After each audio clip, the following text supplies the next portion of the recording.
స్వచ్ఛంద సేవా సంస్థ గుడ్ షెపర్డ్ కాన్వెంట్ ఆధ్వర్యంలో అంతర్జాతీయ అక్రమ మానవ రవాణా దినోత్సవం జరిగింది. ఓ రిపోర్ట్. మంగళగిరి మండల పరిషత్ మీటింగ్ హాల్లో గుడ్ షెపర్డ్ కాన్వెంట్ సిస్టర్ స్వచ్ఛంద సంస్థ వారి చైల్డ్ ప్రొటెక్షన్ ప్రాజెక్టులో భాగంగా ప్రపంచ అక్రమ రవాణా వ్యతిరేక దినోత్సవం కార్యక్రమం జరిగింది. ఈ కార్యక్రమాన్ని ఉద్దేశించి అంగన్వాడీ సూపర్వైజర్ టి భవానీ మాట్లాడుతూ ఎక్కువగా అక్రమ రవాణాకు గురి అయ్యేది బాలికలే అన్నారు. బాలికలు తల్లిదండ్రుల మాట వినాలి, అపరిచితులను నమ్మకూడదని అన్నారు. మంగళగిరి ప్రైమరీ హెల్త్ సెంటర్ నుండి doctor P Anusha medical officer మాట్లాడుతూ సమాజంలో ఎన్నో సమస్యలు చూస్తున్నాము, కానీ ఈ మానవ అక్రమ రవాణా అనేది చాలా కొద్ది మందికే తెలుసు. చదువుకు దూరంగా ఇంకా చాలా మంది ఉంటున్నారని అన్నారు. నిర్మలా కాలేజ్ చైర్మన్ వి వెంకటప్రసాద్ మాట్లాడుతూ మనిషిని డబ్బు, ఉద్యోగం లాంటివి ఆశ చూపి ఒక ప్రాంతం నుండి మరొక ప్రాంతానికి తరలించటమే మానవ అక్రమ రవాణా అని, ఇది ఎక్కువగా అభివృద్ధి చెందుతున్న ముఖ్యంగా వెనుకబడిన దేశాలలో జరుగుతోందని అన్నారు. Good shepherd convent superior sister mercy George మాట్లాడుతూ మానవ అక్రమ రవాణా చేసేవారు ఎక్కడో ఉండరు, మన ప్రక్కనే ఉండి మన ఆర్థిక పరిస్థితిని ఆసరాగా చేసుకుని మనుషులకు మేలు చేస్తున్నట్లు నటించి నమ్మకంగా అమ్మేస్తున్నారు అని అన్నారు. Child protection project coordinator sister Vidya మాట్లాడుతూ మానవ అక్రమ రవాణాకు ఒక అమ్మాయిలే కాదు, అబ్బాయిలు కూడా బలవుతున్నారని అన్నారు. ఈ కార్యక్రమంలో మంగళగిరి కోర్టు నుండి అడ్వకేట్స్, పారాలీగల్ వాలంటీర్, గమన స్వచ్ఛంద సంస్థ P Girija, Maruthi Mahila society project manager J Ganga Bhavani, Velugu project నుండి Sai Leela, APM, city cable news editor, senior journalist, social activist Karumanchi Ramarao తదితరులు పాల్గొన్నారు. పనిచేస్తాము ఏంటంటే ఎక్కువగా బాలికలు దీనికి గురవుతూ ఉంటారు. బాలికలు గురైనప్పుడు దానికి సంబంధించిన ఇన్ఫర్మేషన్ మాకు వస్తే వెంటనే గుర్తొచ్చేది మాకు గుడ్ షెపర్డ్ వాళ్ళతో కలిసి మేము చాలా కేసెస్ రన్ చేసాము. లొకేషన్ కానీ ఇదంతా చాలా నీట్గా మెయింటెనెన్స్ చేస్తారు. ఉండటానికి కూడా చాలా అది హోమ్ వైజ్గా చాలా బాగుంటుంది. కాబట్టి వాళ్ళ సొంత మనుషుల్లాగా వాళ్ళు ఆ కేసుని వాళ్ళ బాధితుల్ని చాలా ఇదిగా చూసుకుంటూ ఉంటారు. దాని ప్రకారం మేము కూడా ఈ కొన్ని కేసుల్ని డీల్ చేయడం జరిగింది. ఇది అక్రమ రవాణా అంటే ఖచ్చితంగా పిల్లలు తెలుసుకోవాల్సిన విషయం ఏంటంటే మీరు ఎక్కువగా ఎవరిని నమ్మకూడదు. ఇంట్లో పేరెంట్స్ని చెప్పిన మాట వినాలి. ఎక్కువగా ఎవరిని చేయకూడదు. ఏదైనా ఉంటే వెంటనే మీ స్నేహితులకు కానీ, పక్కన టీచర్స్కి కానీ, లేకపోతే మీ ఎవరి ద్వారా అయినా సరే ఇంట్లో ఇన్ఫర్మేషన్ ఇవ్వాలి. రీసెంట్గా కూడా కొన్ని జరిగినాయి. సాఫ్ట్వేర్ ఉద్యోగం ఇప్పిస్తానని మన వడ్డేశ్వరంలో కూడా ఒకళ్ళు మోసపోవడం జరిగింది. అది పేపర్లో, యూట్యూబ్లో వచ్చింది, వినేమంటారు. ఇది ఇక్కడ జరగదు కదా, ఎక్కడో కదా జరిగేది అని అనుకోవద్దు. ఖచ్చితంగా మన మధ్యలోనే మన దగ్గరే విషయాలు జరుగుతూ ఉంటాయి. రవాణా మోసాలు వెనక అంటే ఏంటంటే మనకు చాలా వరకు సార్ వాళ్ళు చెప్పారు. సార్ కూడా కేస్ స్టడీస్ కూడా కొన్ని చెప్పారు. అది కాకుండా ఎక్కువ సోషల్ మీడియా, ఎక్కువగా మన పిల్లలందరూ కూడా ఫోన్లోనే ఎక్కువగా జీవనం గడిపేస్తున్నారు. ఖాళీ దొరికిందంటే మనం ఫోనే చూస్తాం. ఫోన్లోని ఉద్యోగం ఇస్తామనో, ప్రేమిస్తున్నామనో, లేకపోతే నువ్వు బాగున్నావనో, లేకపోతే మన పరిస్థితులు అన్నీ తెలుసుకునో మనల్ని ప్రలోభ పెడుతున్నారు. నేను అక్రమ రవాణా అంటే ఏంటి అనేది అందరూ సార్ వాళ్ళు చెప్పారు.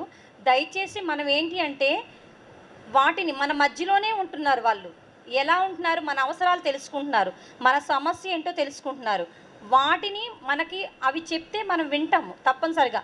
మనల్ని ఇప్పుడు పక్కనున్న వాళ్ళు, ఎక్స్పీరియన్స్ ఉన్న వాళ్ళు ఏం చెప్తారంటే, అమ్మ అతను మోసం చేస్తున్నాడేమో, నువ్వు ప్రలోభ పడుతున్నావేమో అని చెప్పినప్పుడు వీళ్ళు ఏమంటారంటే, నాతో బాగానే ఉంటున్నారుగా, నాకు బాగానే చెప్తున్నారుగా, నన్నెందుకు మోసం చేస్తారులే అని చెప్పేసి మనం మోసపోతున్నాం. అందుకని దయచేసి పిల్లలందరూ కూడా మోసాలు, ఇప్పుడు సార్ వాళ్ళు చెప్పారు 1098, ఎవరైనా అక్రమ రవాణాకి గురైనా లేకపోతే ఎవరినైనా ప్రలోభ పెడుతున్నారని తెలిసినా మనము 1098కి లేదంటే 112కి మనం కాల్ చేసి ఇక్కడ జరుగుతున్న అన్యాయం గురించి దయచేసి వాళ్ళకి చెప్పండి. అయితే నేను ఇందాక ఫస్ట్ మాట్లాడాను హెచ్ఐవికి అనే ఒక day, special day recognised by the world. ప్రపంచం మొత్తం కూడా ఈ రోజున దీని నిర్మూలన కోసం ఒక డేని మనం ప్రకటించడం జరిగింది. దాని సందర్భంలో ఈరోజు మన మంగళగిరిలో గుడ్ షెపర్డ్ కాన్వెంట్ ఆధ్వర్యంలో వారు నిర్వహిస్తున్నటువంటి ఈ కార్యక్రమానికి ఇచ్చేసినటువంటి వేదిక మీద ఉన్న వేదిక ముందున్న అందరికీ కూడా నేను వారికి ప్రత్యేకమైన అభినందనలు తెలియజేస్తా ఉన్నాను. ఎందుకంటే సాధారణంగా అసలు రవాణా అనేది రవాణా అంటే మనం వస్తువులు చేరవేయడం అనుకుంటుంటాం. సాధారణంగా గూడ్స్ రవాణా అంటే ఏంటి? వస్తువులు ఒక ప్రాంతం నుంచి మరొక ప్రాంతానికి చేరేయటం. ఎందుకు చేరేస్తున్నామంటే మనం ఒక ప్రాంతంలో వస్తువుకి మరొక ప్రాంతంలో డిమాండ్ ఉంటుంది కాబట్టి డిమాండ్ ఉన్నటువంటి ప్రాంతానికి కొరత ఉన్న ప్రాంతానికి వస్తువులను చేరేస్తూ ఉన్నాం. కానీ ఇప్పుడు కూడా ప్రపంచంలో మానవ అక్రమ రవాణా అంటే మానవుల్ని రవాణా చేయటం అంటే ఏంటి? అసలు ఇది ఎక్కడ వస్తుంది? ఏ సందర్భంలో వస్తుంది? ఏ దేశాల్లో ఉంది? మన దేశంలో దానికి ఉన్నటువంటి అనేది మనం గమనించాలి. ఈ అక్రమ రవాణా అనేది ఏ విధంగా జరిగింది? ముఖ్యంగా అభివృద్ధి చెందుతున్న దేశాల్లో, వెనకబడిన దేశాల్లో ఇది ప్రపంచంలో ఎక్కువగా ఉంది. ఎందుకని మనం చూస్తాం? అసలు అక్రమ రవాణా అంటే అర్థం ఏంటంటే ఒకళ్ళని మోసం చేయడం కానీ, బలవంతంగా కానీ, మాయమాటల ద్వారా కానీ, వేరొక ఆశ చూపించి కానీ ఒక వ్యక్తిని లొంగ తీసుకొని చట్ట వ్యతిరేక కార్యకలాపాలు ఆ వ్యక్తి ద్వారా చేయించడాన్ని మనం అక్రమ రవాణా కింద జీవిస్తాం. Here to observe the World Day Against Trafficking in Persons. It is not just an observation day. We have gathered here to raise our voices for millions of people who have been trafficked in various ways, who are denied of their right to freedom, right to dignity, and whose dreams have been shattered. You know how sir very well explained how they are being trafficked in different ways. Why they are trafficked? Why they are trafficked? They are people take advantage of the situation of their poverty, the situation of uneducation, lack of awareness, family problems, various reasons, and trafficked for human organ trading. Okay, they take people and sell them and take their organs like kidney and other organs. They ఇంత మంచి programme అడుగుగాచిన వెన్నెల కాకూడదు. Good shepherd సంస్థ ఏం చేయాలంటే అసలు వాళ్ళకి తెలిసే ఉండొచ్చాము. కానీ నేనేమంటున్నానంటే ఏదైనా ఒక విద్యా సంస్థలను ఎన్నుకొని వారానికి ఒకటో 10 రోజులకు ఒకటో ఆ క్లాస్ రూమ్లో వాళ్ళని అసెంబ్లీ చేసి ఆడపిల్లల్ని మగపిల్లల్ని ఇక్కడ రిసోర్స్ పర్సన్స్ ఎక్కువ అయ్యాం. మేము అతివృష్టి అయిపోయింది. ఒక రిసోర్స్ పర్సన్ ఎంపిక చేసుకొని ఆయా సంస్థల్లో స్కూల్స్లో కాలేజెస్లో ఒక్కరోజు ఏదో 10 రోజులకు ఒకసారి ఇలాంటిది ఒకటి గ్యాదర్ చేస్తే స్టూడెంట్స్కి అసెంబ్లీలో చాలా బాగుంటుంది. అది గమనంలో తీసుకుంటే మనమే వాళ్ళ దగ్గరికి వెళ్తాం అన్నమాట. ఎన్టీ రామారావు గారు రాజకీయాల్లోకి వచ్చిన కొత్తలోనంట ఒకసారి ఆయన మీటింగ్ పెడితే ఆ మీటింగ్కి ఎవరు రాలేదంట. ఏదో టైంలో ఏదో ఊళ్ళో ఏంటి బ్రదర్ ఎవరు రాలేదంటే ఏదో పనుల్లో ఉండాలనుకుంటా అంటే ఆయన ఏమంటాడంటే పనుల్లో ఉన్న వాళ్ళ దగ్గర మనమే వెళ్దాం పదండి అని ఆయన వ్యాన్ తయారు చేయించుకొని వీధుల్లో తిరగడం మొదలైంది. అప్పటి నుంచే వీధుల్లో తిరగడం మొదలైంది. మనం ఇలాంటి ఆడిటోరియంలో కూర్చొని ఆ రిసోర్స్ పర్సన్స్ ఎక్కువ మందిని పిలిచి ఏదో ఒక కాలేజీ ప్రసాద్ గారి కాలేజీ నుంచి నాకు తెలిసి ఆ పిల్లలు వచ్చినట్టున్నారు. ఆ బాజీ గారినేమో అక్కడ ఆయన గార్డుగా పెట్టారు. ఎవరు లేచడానికి వీల్లేదు. ఇలా నిర్బంధంగా పెట్టాకంటే ప్రోగ్రామ్ చాలా నచ్చింది అండ్ ఐఎమ్ బ్లెస్డ్ నాకు ఇలాంటి ప్రోగ్రామ్కి నాగమణి గారు అండ్ టీం పిలిచినందుకు.